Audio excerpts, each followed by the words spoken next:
శ్రీకాకుళం రాజకీయాల్లో hot seat ఏదైనా ఉంది అంటే అది ఖచ్చితంగా టెక్కలు మాత్రమే. తెలుగుదేశం పార్టీ ఆవిర్భావం తర్వాత టెక్కల నియోజకవర్గం పసుపు పార్టీకి కంచుకోటగా మారిపోయింది. ఈ నియోజకవర్గంలో తెలుగుదేశం పార్టీ ఇప్పటివరకు 8 సార్లు గెలిచింది. 1994లో టీడీపీని స్థాపించిన నందమూరి తారక రామారావు కూడా ఇక్కడి నుంచి పోటీ చేసి 40,890 ఓట్ల భారీ మెజారిటీతో గెలుపొంది చరిత్ర సృష్టించారు. ప్రస్తుతం TDP AP chief Kinjarapu Atchannaidu ఈ నియోజకవర్గానికి ప్రాతినిధ్యం వహిస్తున్నారు. అందుకే అచ్చెన్నను ఢీకొట్టి తమ సత్తా చాటాలని అధికార వైసీపీ పార్టీ పావులు కదుపుతోంది. గత ఎన్నికల్లో రాష్ట్రమంతా జగన్ వేవ్ కనిపించినా టెక్కలలో మాత్రం వైసీపీ పాచికలు పారలేదు. 2019 ఎన్నికల్లో వైసీపీ నుంచి పేరాడ తిలక్ పోటీ చేయగా అచ్చెన్నాయుడు ఆయనను చిత్తు చేశారు. ఈసారి మాత్రం అచ్చెన్నాయుడిపై పోటీ చేసేందుకు గతంలో ఎంపీగా పోటీ చేసిన దువ్వాడ శ్రీనివాస్ను వైసీపీ బరిలోకి దించుతోంది. మరి వీరిలో ఎవరికి విజయావకాశాలు ఉన్నాయో తెలుసుకునే ముందు 2019 అసెంబ్లీ ఎలక్షన్ రిజల్ట్స్ ఎలా వచ్చాయో ఒకసారి చూద్దాం. 2019లో పేరాడ తిలక్ వర్సెస్ కింజరాపు అచ్చెన్నాయుడు వీరిద్దరి మధ్యనే ప్రధానంగా పోటీ జరిగింది. ఆ ఎన్నికల్లో 2019 అసెంబ్లీ ఎన్నికల్లో టెక్కలలో కింజరాపు అచ్చెన్నాయుడు గెలిచారు. ఆయనకి 51% ఓట్లు లభించాయి. వైసీపీ నుంచి పోటీ చేసిన పేరాడ తిలక్కు 46% ఓట్లు వస్తే ఇతరులకు 3% ఓట్లు దక్కాయి. 2014 ఎన్నికల తర్వాత టెక్కలి అంటే అచ్చెన్నాయుడుకు పెట్టని కోటగా అన్నట్లుగా పరిస్థితులు మారిపోయాయి. వేవ్ ఏదైనా ప్రత్యర్థి ఎవరైనా గెలుపు మాత్రం తనదే అన్నట్లుగా పరిస్థితులు మార్చేశారు అచ్చెన్నాయుడు. మరి ఈసారి ఎన్నికల్లో టెక్కలలో కింగ్ ఎవరు అన్నది big TV exclusive detailed election సర్వేలో వెల్లడైనటువంటి అభిప్రాయాలను ఇప్పుడు పరిశీలిద్దాం. ముందుగా అభ్యర్థుల వారీగా ఉండేటటువంటి వారి యొక్క బలాలు బలహీనతలు ఏంటో ఒకసారి తెలుసుకుందాం. ముందుగా కింజరాపు అచ్చెన్నాయుడు. ఈసారి అచ్చెన్నాయుడుకు కలిసి వచ్చేటువంటి అంశాలలో వరుసగా 2 సార్లు గెలవడం స్థానికంగా పట్టు దొరుకుతుంది. ఇక ప్రజల సమస్యలను పరిష్కరించడంలో చిత్తశుద్ధి చూపించడం కూడా ఈయనకి కలిసి వచ్చేటువంటి మరొక ఫ్యాక్టర్. టీడీపీ కీలక నేతల్లో ఒకరు కావడం, రాష్ట్ర స్థాయి నాయకుడు అవ్వడం ఇది కూడా ఆయనకి కలిసి వచ్చే అంశం. అదేవిధంగా రాజకీయ కుటుంబ నేపథ్యం కూడా ఆయనకి ఖచ్చితంగా ప్లస్ పాయింట్స్ అయ్యే అవకాశం ఉంది. మరి ఈసారి అచ్చెన్నాయుడికి మైనస్ పాయింట్స్ ఏంటి అవి కనుక ఒకసారి పరిశీలిస్తే, మంత్రిగా ఉన్నప్పుడు ఆశించిన అభివృద్ధి చేయలేదు అనేటటువంటి ఒక అపవాదు కావచ్చు, ఆరోపణ కావచ్చు బలంగా వినిపిస్తోంది. ఇక దూకుడు స్వభావం కూడా కొన్నిసార్లు మైనస్ అయ్యే అవకాశం ఉంది. సో ఇవి ఈయనకి సంబంధించినటువంటి ప్లస్లు మైనస్లు.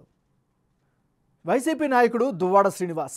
మరి ఈయనకి సంబంధించినటువంటి అనుకూల అంశాలు ఏంటో పరిశీలిద్దాం. వరుసగా ఓడిపోయారు అనేటటువంటి సింపతి వర్కౌట్ అయ్యే అవకాశం కనిపిస్తోంది. ఇక పార్టీ కార్యక్రమాల్లో చురుగ్గా పాల్గొంటున్నారు, కార్యకర్తలు కలుపుకొని వెళ్తున్నారు. ఇవి కూడా రాజకీయంగా కలిసి వచ్చేటువంటి అంశాలు. మరి దువ్వాడ శ్రీనివాస్కి మైనస్ పాయింట్స్ ఏంటో పరిశీలిస్తే, నియోజకవర్గానికి కొత్తగా రావడం వల్ల ఈయనకి మైనస్ అయ్యే అవకాశం ఉంది. అచ్చెన్నాయుడు లాంటి బలమైనటువంటి నేతను ఢీకొట్టడం అంటే అది కూడా మైనస్ ఫ్యాక్టర్గా చెప్పుకోవచ్చు. ఇక నియోజకవర్గ నేతల్లో అంతర్గత కుమ్ములాట్లు కనిపిస్తున్నాయి. ఇది ఈయనకి చేటు చేసే పరిస్థితి కనిపిస్తోంది. ఇక అనేక గ్రామాల్లో వైసీపీపై ఉన్న వ్యతిరేకత ఈయనకి నెగిటివ్ ఫ్యాక్టర్ అయ్యే అవకాశాలు కూడా ఉన్నాయి. ఇక అమలు కాని వైసీపీ ప్రభుత్వ హామీలు ఈయనకి మెడకు చుట్టుకునే అవకాశాలు కూడా కనిపిస్తున్నాయి. ఇది ఈయనకి సంబంధించినంత వరకు ఉండే ప్లస్లు మైనస్లు. టెక్కల నియోజకవర్గంలో ఉండే కులాల పరంగా ఉండే సమీకరణలు ఏ విధంగా ఉన్నాయో ఒకసారి చూద్దాం. ఇక్కడ కాలింగులు 32% ఉండారు. ఇక తూర్పు కాపులు 16% ఉంటే మత్స్యకారులు 13%, పోలినాట వెలమ కమ్యూనిటీ 13%, యాదవులు 11%, ఎస్సీలు 8% ఈ నియోజకవర్గంలో నివసిస్తున్నారు. అంటే టెక్కల నియోజకవర్గంలో కాలింగ సామాజిక వర్గ ప్రజల జనాభా అధికం.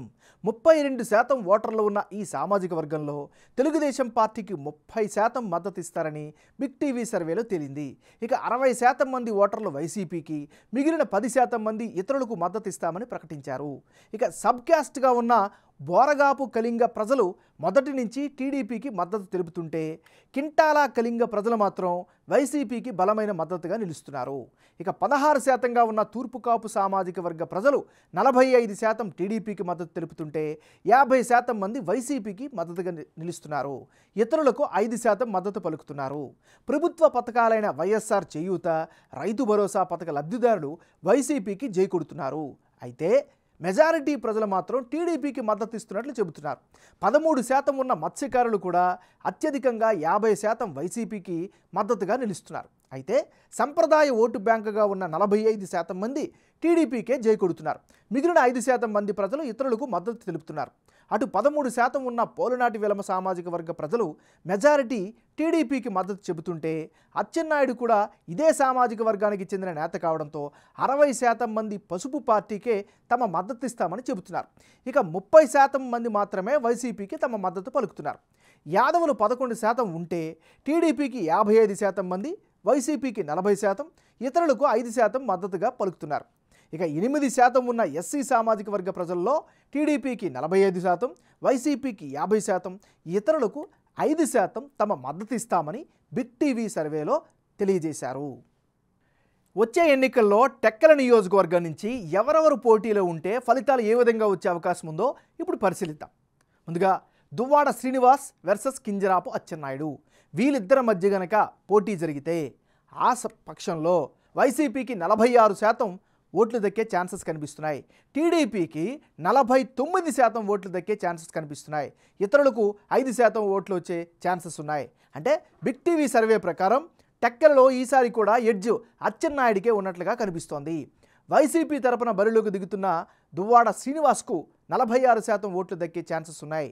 అదే సమయంలో ఇప్పటికే 2 సార్లు గెలిచి హ్యాట్రిక్ విక్టరీ కోసం ట్రై చేస్తున్న అచ్చెన్నాయుడికి 49% ఓట్లు దక్కే అవకాశం ఉందని మా సర్వేలో తేలింది. ఇతరులకు 5% ఓట్లు దక్కే అవకాశాలు కనిపిస్తున్నాయి.